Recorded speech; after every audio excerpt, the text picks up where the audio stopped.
주님, 저희들에게 은혜 베푸시는 하나님이심을 알고 감사드립니다. 오늘 이 말씀으로 주님의 은혜를 나누고자 하오니 우리 마음에 빛을 비추어 주시고 또 소망의 씨앗을 뿌려 주시옵소서. 주 예수 그리스도의 이름으로 기도합니다. 아멘. 여러분 다 기억하시는 대로 저희들이 예수께 나아가는 또 예수를 우리가 영접하는 A, B, C, D를 하고 있습니다. 그렇죠? A가 뭐였니? Admitting our sin. 그렇죠? B는 뭐였죠? 영어 잘 못하시는구나. 네. B는 뭐였죠? Believing. 그렇죠? C는 오늘 confessing입니다. 그리고 이제 다음 주에 우리가 D를 할 텐데 D는 demonstrating. 그렇죠? demonstrating our faith. 그렇습니다. 오늘은 저희들이 대림절의 confession이라는 대림절의 고백이라는 제목으로 신명기 26장의 말씀을 함께 나누고자 합니다. 우리가 어떤 고백할 때 보통 고백이라고 하면은 여러분 우리가 보통 두 가지를 떠올리는데 하나는 죄를 고백하는 것이고 또 하나는 훨씬 더 좋은 것입니다. 무엇을 고백하는 거죠? 또 웃고 그러니 네. 사랑을 고백하는 거죠. 네, 마음을 고백합니다. 사랑한다고. 그렇죠? 사랑 고백할 때 마음이 어때? 마음이 설레죠. 그렇죠? 네. 사랑을 고백하면 이렇게 막 헐트빛이 막 올라가면서 이렇게 막 떨립니다. 사랑 고백을 받으면 어때? 설레죠. 네. 사랑을 고백할 때도 떨리지만 사랑 고백을 받을 때는 사실 더 떨려요. 더 떨립니다. 누군가 나를 사랑해 주는구나 하는 것 때문에 더 떨리게 됩니다. 고백이라는 것은 뭐냐 하면은 내 마음속에 있는 진심을 이렇게 전달하는 것입니다. 근데 그 진심은 너무나도 귀한 것이기 때문에 말하는 사람이나 듣는 사람이나 그 특별한 순간이 됩니다. 그 고백이라는 것이. 그래서 예를 들어서 이 성경 안에서도 고백이 여러 번 나오는데 베드로가 주는 그리스도시요 살아계신 하나님의 아들입니다라고 그 진심을 고백했어요. 그냥 입으로 한 고백이 아니에요. 마음에서 믿었기 때문에 주는 그리스도이십니다 하고 진심을 고백했고 예수님께서는 성령으로 기뻐하셨다 이렇게 기록되어 있습니다. 또 예수님께서는 죄인 하나가 하나님 앞에 죄를 고백하고 회개하면 하늘나라에서는 잔치가 열린다고 그랬어요. 왜 그렇습니까? 그냥 구원받았기 때문이 아닙니다. 진심이 자기 마음속에 있는 진심이 하나님께 이렇게 보여졌기 때문에 하나님께서 그 진심을 보시고 기뻐하시는 거예요. 고백이란 것이 그런 힘을 갖습니다. 여러분 어떤 사람의 마음을 얻기를 원하십니까? 그러면 진심을 열어봐 주세요.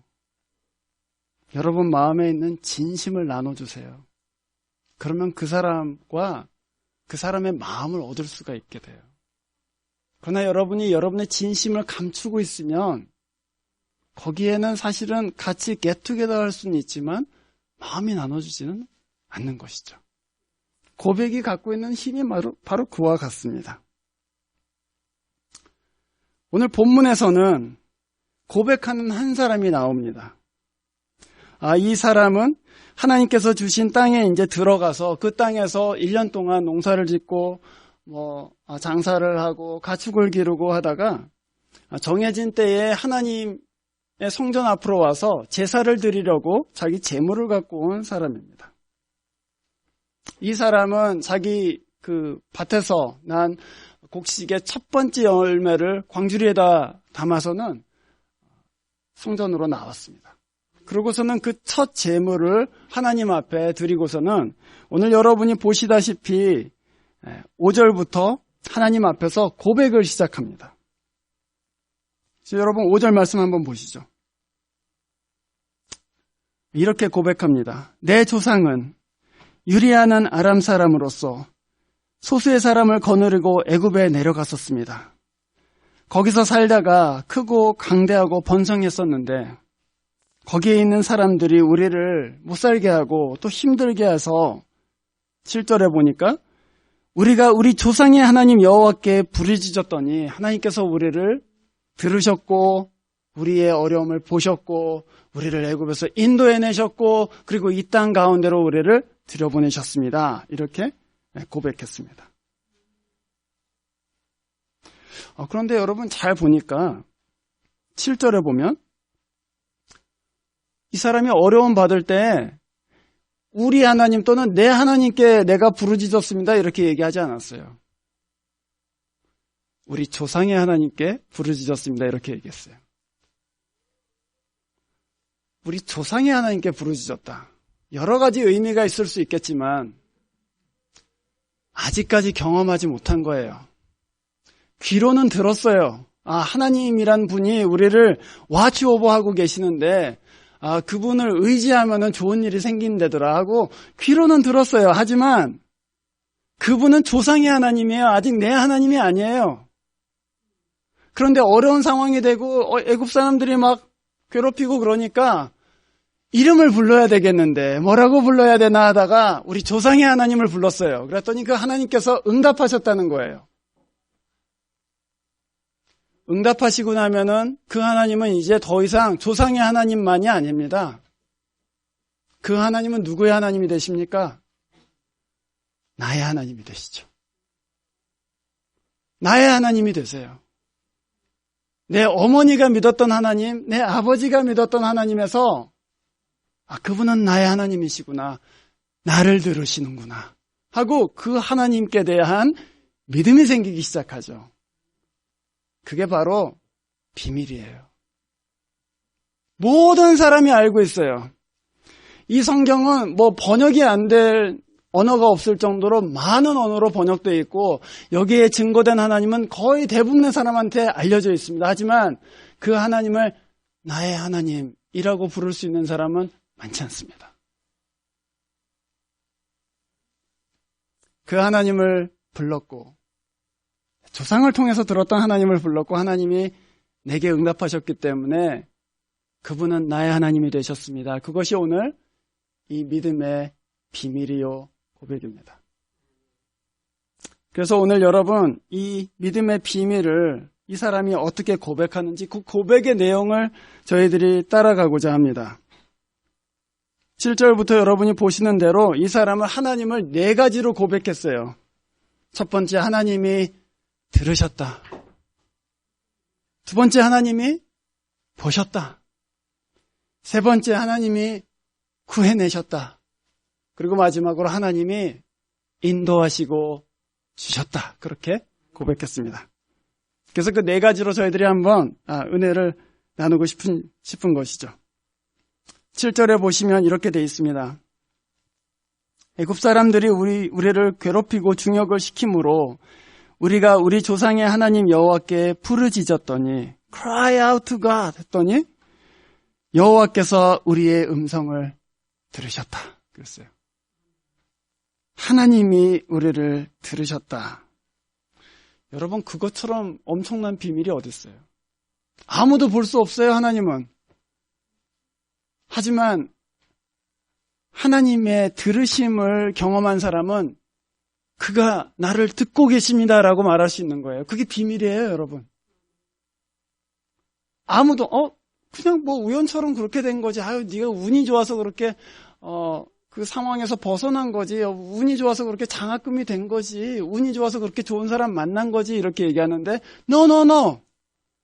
God listen to me 라고 얘기할 수 있어요. 하나님이 나를 들으시기 때문이야. 이렇게 말할 수 있다고요. 하나님이 나를 들으신다는 것을 경험하면 그게 얼마나 큰 위로가 되는지 몰라요. 하나님이 나를 듣고 계시는구나. 내 기도를 듣고 계시는구나. 여러분 이 세상에 몇 사람의 인구가 있습니까? 70억입니다. 70억의 인구가 있어요. 그거 10년 전 얘기지 아마. 70억의 인구가 있는데 하나님께서 70억 중에 한 사람인 내가 오늘 밤 내 클라짓에 들어가서 문을 걸어 잠그고 하나님 도와주세요 하고 기도하는데 그 클라짓에서 기도하는 한 사람의 기도를 하나님께서 들으신다. 그거 얼마나 큰 위로가 되는 거예요, 사실은. 이 세상에 어떤 것도 우리한테 그 정도의 위로를 줄 수가 없어요. 하늘에 계신 하나님이 나를 듣고 계신다. 그게 우리의 위로예요. 한국의 유명한 구약학자이고 또한 목사인 유호준 박사라는 분이 계십니다. 그분이 한번 자기 아버지에 대해서 쓴 글을 제가 읽은 적이 있습니다. 그 아버지는 동네 교회에서 서리 집사로 한평생을 사셨다고 합니다. 그런데 이분의 직업은 버스 기사였습니다. 버스 기사로 평생을 일했는데 어려운 살림에 자식들을 매일같이 모아놓고 가정 예배를 드렸다는 거예요. 아침에 밥이 저기 아궁이에서 이렇게 밥 냄새가 솔솔솔솔 올라오고 있는데 아버지가 새벽부터 아이들을 다 깨워갖고는 같이 예배를 드리는데 예배 내용은 하나도 생각이 안 난대요, 지금. 그런데 아버지가 그 예배를 항상 끝날 때 시편 37편 25절 말씀으로 끝났다고 그래요. 그 말씀이 뭐냐 하면 바로 이 말씀입니다. 내가 어려서부터 늙기까지 의인이 버림을 당하거나 그 자손이 걸식함을 보지 못하였도다. 가난한 집, 버스 운전하면서 근근히 살고 있는 아버지가 아이들을 모아놓고 가정예배 드리고 맨 끝에 선포하는 말씀이 내가 어려서부터 늙기까지 의인의 자손이 걸식함을 보지 못했다. 그 무슨 얘기예요? 하나님은 우리를 듣고 계신다. 그 얘기예요. 하나님은 우리를 듣고 계시기 때문에 우리가 그 의의 길을 따라서 살면 절대로 굶지 않는다. 그 믿음으로 표현하는 거예요. 나는 지금 가난하지만 하나님께서 우리를 들으시고 너희들을 이 곤경에서 건져내실 것이다. 그 말씀, 하나님이 의인의 길을 붙잡고 계시다는 그 말씀을 믿는 사람은 내가 의의 길을 가야 되겠구나. 그렇게 마음먹게 돼요. 하나님이 나를 들으신다는 것은 그런 우리에게 위로와 도전을 주는 것이죠. 두 번째로 오늘 이 신명기에 나온 이 예배자는 이렇게 고백했습니다. 하나님께서 보셨다. 하나님은 이 세상에서 우리가 겪고 있는 어려움, 이 세상에서 우리가 겪는 좌절, 이 세상에서 우리가 겪는 압제를 다 보고 계십니다. 다 보고 계세요, 여러분. 하나도 빼지 않고 다 보고 계십니다. 그런데 그 하나님이 이 상황을 보고 계시다는 것을 아는 사람이 있고 모르는 사람이 있습니다. 말하자면 하나님의 시선을 느끼는 사람이 있고 느끼지 못하는 사람이 있다. 그런 말씀입니다. 하나님이 나를 보고 계시다는 것을 어떻게 알아요? 여러분도 보셨는지 모르겠지만 아주 희한한 실험을 하나 봤어요. 그게 뭐냐면은 저쪽에 아기 엄마가 있고 이쪽에는 이제 아장아장 걷는 아기가 있어요. 그리고 그 중간에 이렇게 중간이 유리로 되어 있는데 아이는 이게 떨어지는 곳인지 안 떨어지는 곳인지 사실은 떨어지는 곳이라고 알고 있어요. 저쪽에서 엄마가 그 무심한 표정을 짓고 있으면은 이 아이가 조금 가다가 더 이상 가지를 않아요. 근데 엄마가 활짝 웃고 있으면은, 그래서 사랑하는 눈빛으로 막 이렇게 아이 컨택을 하고 있으면은 이 아이가 여기가 떨어지는 데인지 안 떨어지는 데인지 상관없이 거기를 막 기어서 가는 거예요. 엄마가 나를 보고 있다.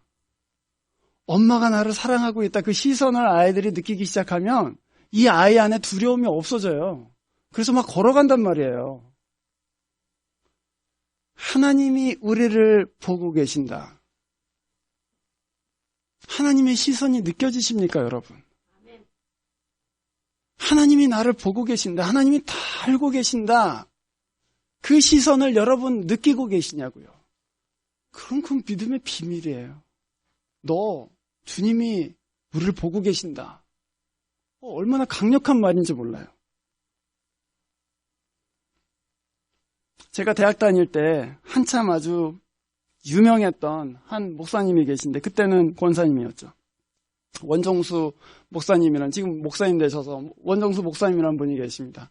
미국에서 아주 유명한 암 전문이고 아주 어려운 가정에서 태어났습니다. 그런데 그분이 어렸을 때 그 어머니가 굉장히 경건한 신자였습니다. 그래서 하루는 어머니가 동네에서 이렇게 구걸하던 노숙자 할아버지를 한 분을 이렇게 모시고 온 거예요, 집에.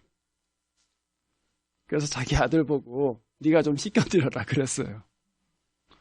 근데 할아버지 옆에 가기도 전에 냄새가 너무나도 나니까 이게 너무 역하다 그래서는 할아버지 옷을 손으로 벗겨드린 게 아니라 빗자루로 이렇게 막대기로 이렇게 할아버지 옷을 벗겨드렸어요. 그리고서는 물을 이렇게 데펴갖고 자기 손으로 부은 것도 아니고 이렇게 뿌려갖고 그래갖고 이제 할아버지를 목욕을 이제 결국엔 다 시켜드렸죠.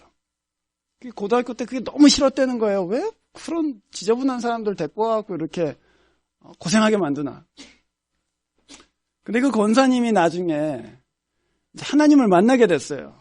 그리고 이제 기도원에서 무슨 큰 문제 때문에 기도하다가 하나님을 환상 중에 보게 되었는데 하나님께서 이 권사님한테 내가 너를 찾아간 순간을 보여주겠다. 그러고서는 장면들을 착착착착 보여주시는데 그 중에 한 장면이 뭐였냐면은 자기가 나무떼기로 이렇게 옷을 이렇게 벗기는 그 장면을 보여주시면서 내가 거기에 있었다.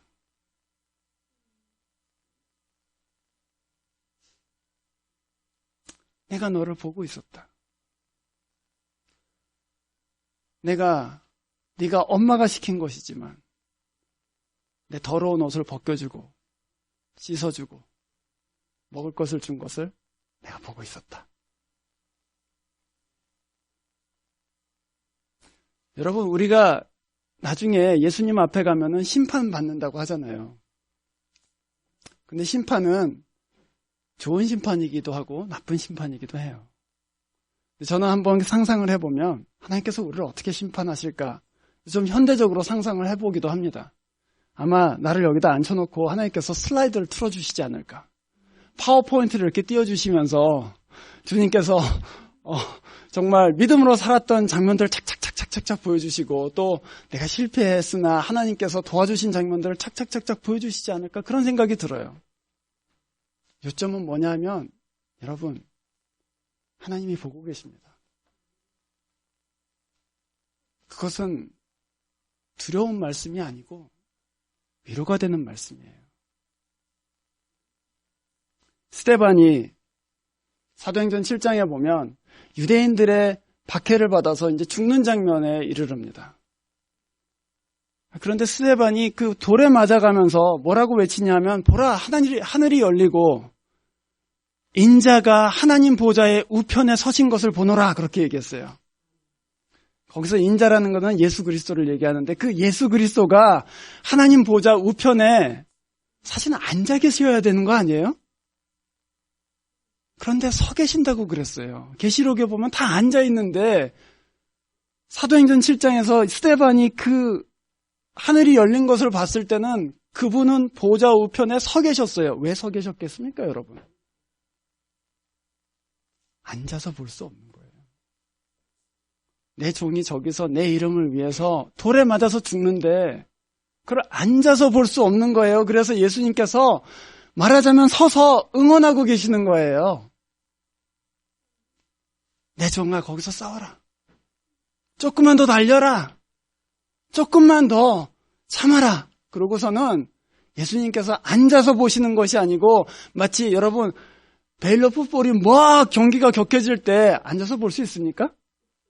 다 서서 봐야 되잖아요. 막 발을 동동 구르면서 잘해라 막 그러고 응원하면서 보는 거잖아요. 예수님도 그러셨다고요. 성 어거스틴이 이 세상은 극장이고 하나님은 관객이시다 그렇게 얘기했어요. 이 세상은 극장이고 우리는 액터고 하나님은 관객이시다. 사람의 시선을 두려워하지 마십시오. 하나님이 우리를 보고 계십니다. 사람의 평가에 마음 눌리지 마세요, 여러분. 사람들이 여러분을 뭐라고 하는 것 같고 자존심 상하고 찌그러지지 마세요. 하나님은 여러분을 보고 계시고 응원하고 계십니다. 그 하나님의 시선 앞에서 사시기를 바랍니다. 세 번째로, 이 예배자는 하나님께서 구원해 주셨다 그렇게 고백했습니다. 8절에 보시면 여호와께서 강한 손과 편팔과 큰 위엄과 이적과 기사로 우리를 인도하여 내셨다. 하나님은 당신의 때에 자기의 백성들을 구원해 내십니다. 오랫동안 기도했어요. 오랫동안 참았습니다. 하지만 주님께서 때가 될 때까지 행동하지 않으시다가 주님의 때가 되었을 때 강한 손으로 그 백성들을 다 구원해 내셨습니다. 하나님의 능력과 구원을 경험하면, 주님이 그 강한 손과 편팔로 우리를 구원하시는 것을 경험하면 그 다음부터는 더 이상 그 하나님은 조상의 하나님이 아니라 내 하나님이 되는 거예요. 그래서 이스라엘이 내 하나님 그렇게 부르게 된 거죠. 여러분, 올해 여러분은 무엇으로부터 건짐을 받으셨습니까? 어떤 사람들은 저는 재정적으로 힘들었는데 하나님께서 도와주셔서 재정적으로 나아졌습니다. 그렇게 말씀하시는 분들도 계실 것입니다. 어떤 분들은 고민하던 건강의 문제가 그래도 좀 나아졌습니다. 그렇게 고백하시는 분들도 계실지 모르겠습니다. 어떤 분들은 맨날 C만 받다가 드디어 B를 받았습니다. 이렇게 고백하실 수도 있겠고, 또 어떤 분들은 관계의 문제가 너무 어려웠는데 그 관계가 조금씩 해결되고 있습니다. 이렇게 말씀하시는 분들도 계시겠죠. 그러나 여러분, 하나님께서 우리를 정말로 구원해 내시고자 하는 그 곤경은 무엇입니까? 진짜로 구원해 내시고자 하는 그 곤경. 그건 재정 문제가 아니에요. 그거는 직장의 문제도 아니에요. 그거는 경제적인 문제도 아니고, 그것은 관계의 문제도 아니에요. 그것은 죄의 문제예요. 그런데 역설적이게도 어떤 때에는 하나님께서 그 재정 문제를 어렵게 하셔서 우리를 죄로부터 구원해내세요. 하나님께서 어떤 때는 그 가정의 문제를 괴롭게 하셔서 우리를 죄로부터 구원해내세요. 여러분, 그걸 보실 수 있어야 된다는 말입니다. 하나님이 나를 교만으로부터 구원해내셨구나. 하나님이 나를 내가 탐닉하던 그 죄로부터 구원해내셨구나. 제가 알던 어떤 신학생은 나이가 벌써 60쯤 지긋이 되신 분이신데 한국에서 떵떵거리면서 살다가 많은 빚을 지고 도망와서 미국에 들어오신 분이 있어요. 들어와서 교회를 다니다가 회심하고 신학교를 들어가서 야간 신학교, 조그만 별 볼 일 없는 한국 신학교에 들어가서 저 같은 사람한테 가르침 받고, 그리고 평생을 선교사로 헌신해갖고 캄보디아로 들어갔어요. 근데 그분이 제 수업 듣다가 저한테 그런 고백을 한 적이 있어요. 미국에 처음에 왔을 때 다 망해갖고 빚쟁이들을 피해서 미국에 들어왔을 때 내 인생은 바닥을 쳤다고 생각했다는 거예요. 나는 그때 완전히 암흑에 있었다고 생각했대요. 그런데 예수를 믿고 나니까 거기가 사실은 내 인생에 빛이 비치는 자리였구나. 그걸 알았다는 거예요. 하나님께서 내 사업을 망하게 하셔서 나를 죄로부터 구원해내셨다.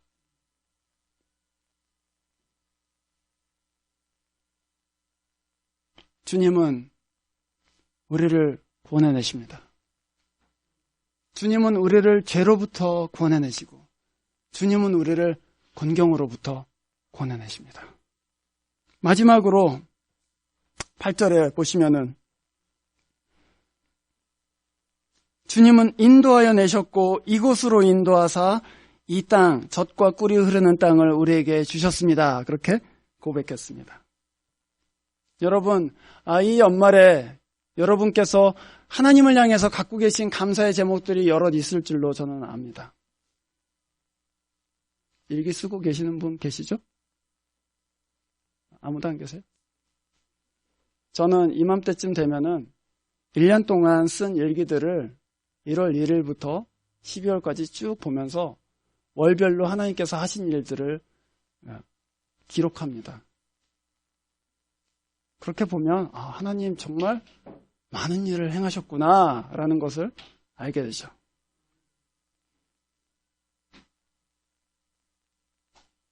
여러분은 아까 말씀드린 대로 그레이드가 나아져서 하나님께 감사할 수도 있고 또 경제적인 게 나아져서 하나님께 감사할 수도 있고 다 좋습니다. 다 좋은 것들이고 하나님께서 저희들에게 주신 것이기 때문에 그 감사드리는 것이 마땅합니다. 그러나 여러분 이것을 잊지 마시기 바랍니다.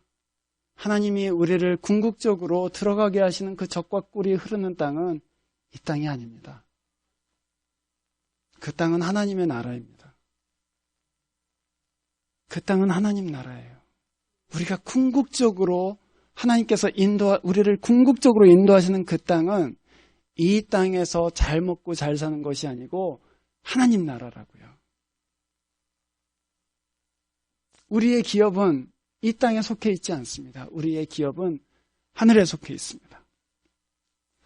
그 영원한 기업, 그 영원한 기업에서 우리가 사는 것, 그것이 주님께서 우리를 궁극적으로 인도하시는 그것이죠.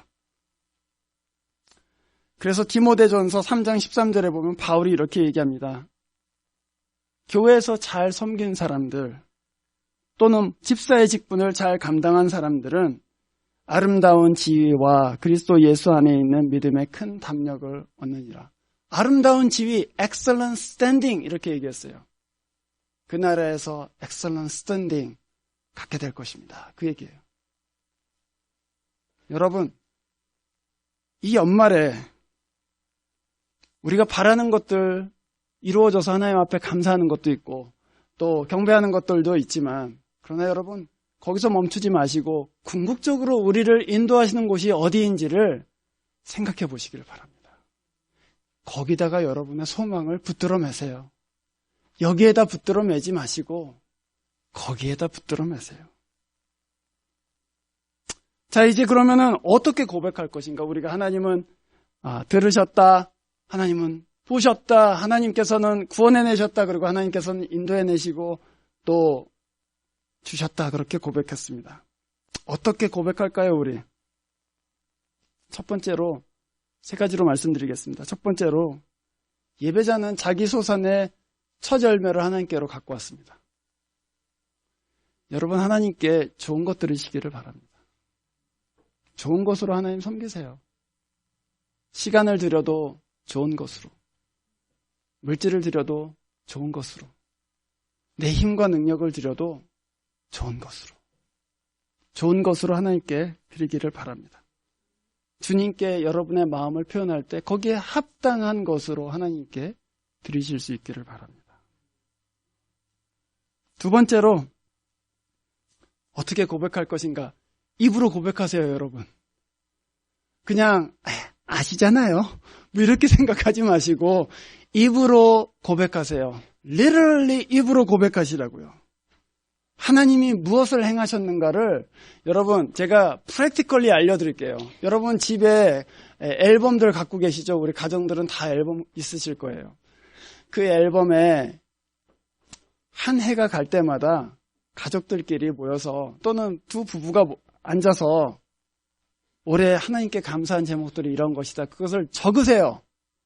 적고 마치 사진을 끼우듯이 앨범에다가 그거를 끼우세요. 2015년 우리 가정이 하나님 앞에 고백하는 감사의 제목들은 이것입니다. 그렇고 거기다가 기록해 놓으시라고요. 또는 여러분 교회에 감사헌금 하실 때 감사헌금 이렇게 쓰지 마시고 거기다 여러분의 감사의 제목을 쓰시기를 바랍니다. 제가 모아놓을 거예요. 제가 다 모아놨다가 2016년 연말에 여러분한테 드리겠습니다. 제가 퍼블릭리 어나운스 하는 것입니다. 감사헌금 하실 때 여러분 다 압니다. 제가 11조 감사헌금 다 뭉뚱그려 갖고 그렇게 체크 쓰시잖아요. That's fine. 하지만 봉투에다 쓰실 때 여러분이 어떤 감사의 제목으로 지금 이 헌금을 거기에 포함시켰다면 구체적으로 쓰세요. 그럼 제가 그걸 다 킵하고 있을게요. 그리고 연말에 집사님이 올해 하나님 앞에 드린 감사의 고백들이 이런 것입니다 하고 돌려드리겠습니다. 세 번째로, 이 예배자는 나왔고 레위인과 객과 함께 즐거워하라, 그렇게 하나님께서 말씀하셨습니다. 11절 말씀이죠. 내 집에 주신 모든 복을 인하여 너는 레위인과 너희 중에 우거하는 가장 힘없는 사람들과 함께 즐거워하라. 하나님이 행하신 것을 여러분의 이웃들과 함께 나누시기를 바랍니다. 하나님이 여러분에게 주신 것들을 힘이 없는 사람들과 나누시기를 바랍니다. 그렇게 함으로 우리의 고백이 정말 하나님께서 받으실 만한 내 진심의 고백으로 하나님 앞에 드려지는 것이죠. 이 고백 가운데 우리 교회의 모든 가정들이, 또 우리 아이들이, 또 우리 청년들이 함께 동참할 수 있기를 주의 이름으로 축원합니다. 기도하겠습니다.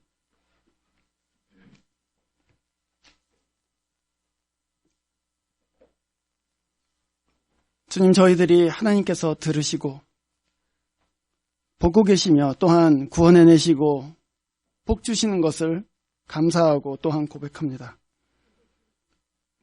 주님이 이 가정들마다 행하신 일들이 풍성하고 또 그것이 너무나도 귀하고 아름다운데 함께 나누는 가운데 서로에게 은혜가 되고 또 주님께는 귀한 영광이 올려지는 그런 이 마지막 몇 주간이 되도록 하나님 도와주십시오. 이 교회가 그 고백 가운데 든든히 서게 해주시고 그 고백으로 인하여 견고하고 또 강한 하나님 앞에 받으실 만한 믿음의 가정들 되도록 주의 역사해 주시옵소서. 주 예수 그리스도의 이름으로 기도합니다.